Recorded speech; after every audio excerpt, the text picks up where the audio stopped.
Donc sans plus attendre, je vais passer le micro au docteur Nuss. Donc là, j'ai un exercice assez difficile, c'est de parler sans diapositive. Et, après tout, c'est intéressant. Donc, la présentation que j'ai écrite, je vais essayer de la lire comme si je vous l'inventais au fur et à mesure, mais elle a été prépensée. Et donc, je voudrais profiter de ce lieu auguste et de l'opportunité qui m'est offerte d'introduire cette soirée débat à partir d'une évidence, et je pense que c'est une évidence tellement quotidienne qu'on a tendance à l'oublier. Elle est presque invisible. C'est celle qui consiste dans le fait que nous mangeons tous les jours. Et manger, comme respirer, dormir ou s'exposer à la lumière, appartient à des conditions élémentaires de la vie, indispensables, et que nous partageons tous.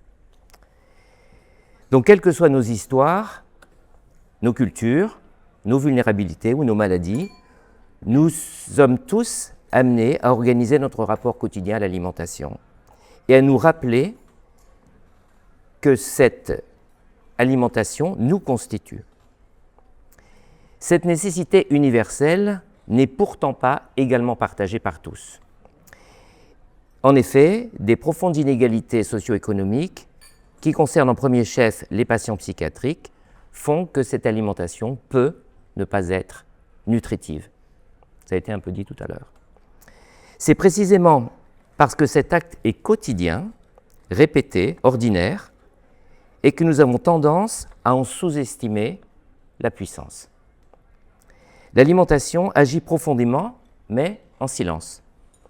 Son action n'est pas stricto sensu, médicale ou thérapeutique.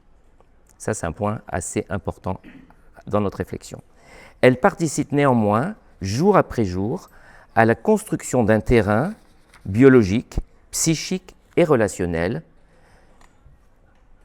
dans lequel une personne vit, se régule, se fatigue, s'ennuie et tombe malade.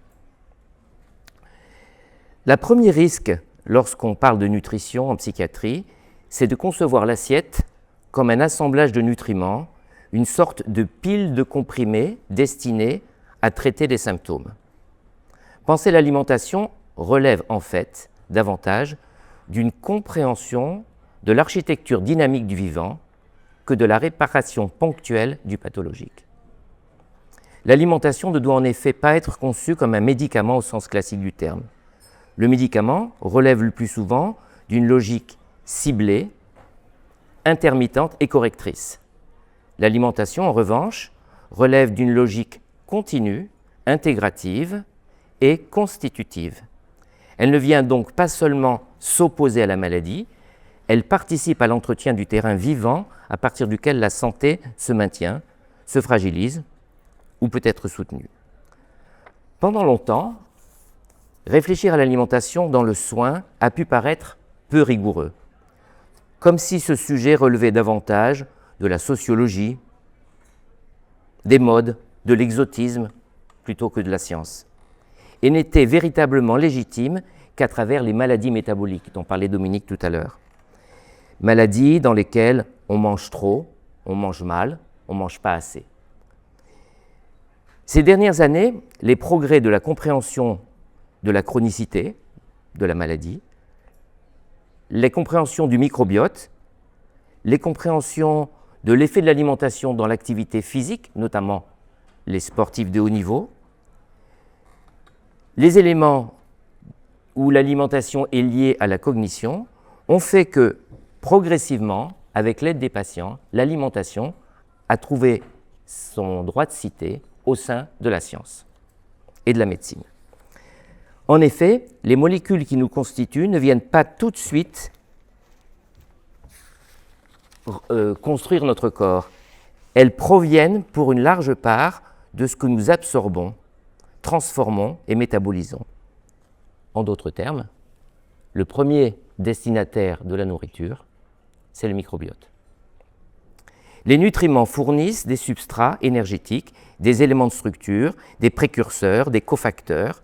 Ils participent à la composition des membranes, au fonctionnement des récepteurs, à l'activité mitochondriale dont il sera question tout à l'heure, à l'immunité, au microbiote, aux médiateurs impliqués dans l'énergie. Mais l'objet de notre soirée, s'il veut toujours rester rigoureux au plan scientifique, sans tomber pour autant dans le travers qui consisterait à considérer l'alimentation sous l'angle exclusif des nutriments.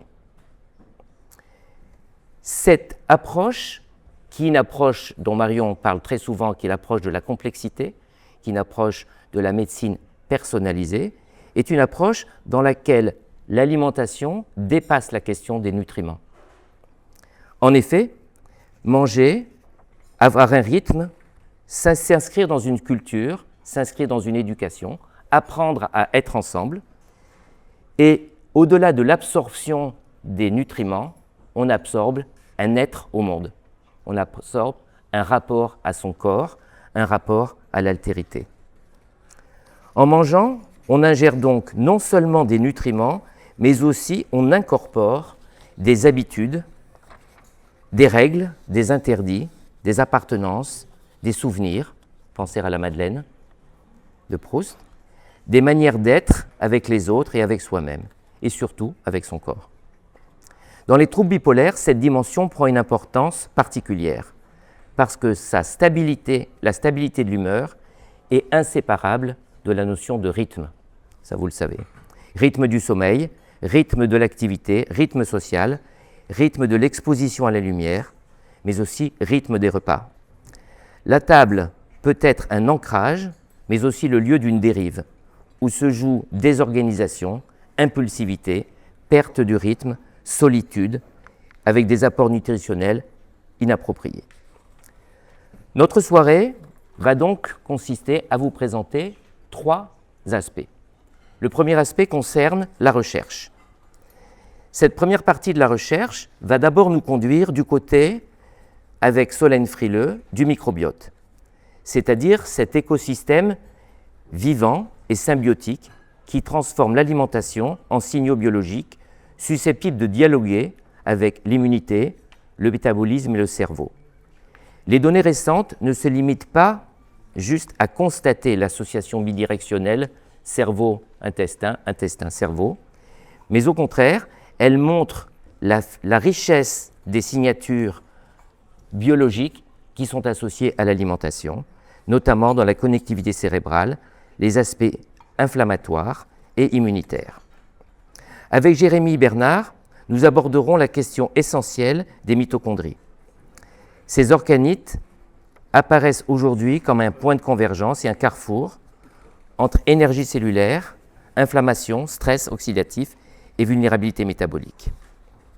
La seconde partie nous permettra d'aborder les applications thérapeutiques de ces réflexions.